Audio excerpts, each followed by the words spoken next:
আমি আল কোরআন থেকে, কেমব্রিজ বিশ্ববিদ্যালয়ের ওই গবেষণা থেকে, দুইটি উৎস থেকে সেই মদের কথা বলবো আজকে। আমার এখানে আমার আইপ্যাডে আছে, ইন্টারনেট চার্জ দিলে আপনারা হয়তো সেটা পেয়ে যাবেন। আমি চার্জ দিয়ে কয়েকবার দেখেছি, আমার এখানে রেকর্ড করাও আছে। সেই মাদকতা থেকে মুক্তি দেওয়ার জন্য ইসলাম ছাড়া আর কোনো উপায় নেই। সেই মাদকতা কি?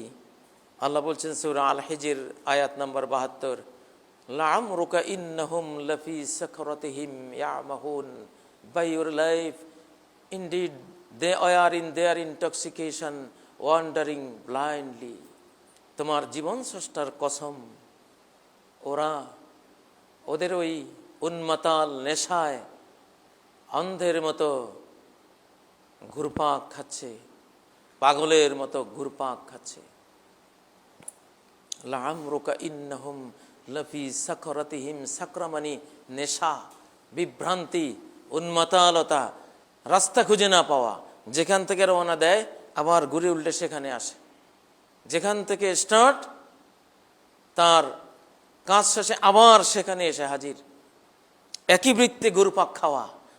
এটাকে কোরআন বলে ইয়ামাহুন। এটা মানুষের বিবেকের উপরে আসে। এই অন্ধত্ব, বিশৃঙ্খলা মানুষের বিবেকের উপরে কাজ করে।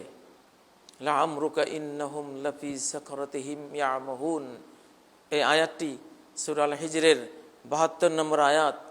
এই আয়াতটির পরের আয়াত হলো ফাআখাযাতহুমুস সায়হাতু মুশরিকিন। তাদেরকে মহাজাগতিক নিনাদ, এক মহাবিস্ফোরণ তাদেরকে আক্রান্ত করলো।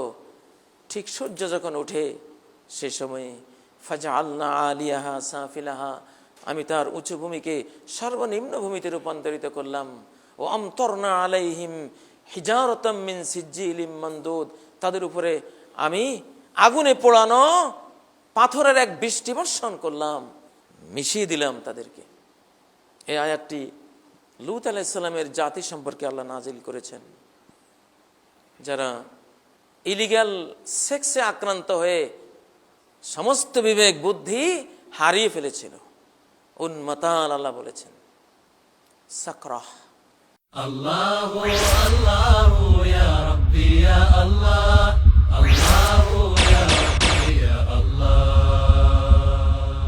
লা ইলাহা ইল্লাল্লাহ, লা ইলাহা ইল্লাল্লাহ, লা ইলাহা ইল্লাল্লাহ, মুহাম্মাদুন রাসূলুল্লাহ।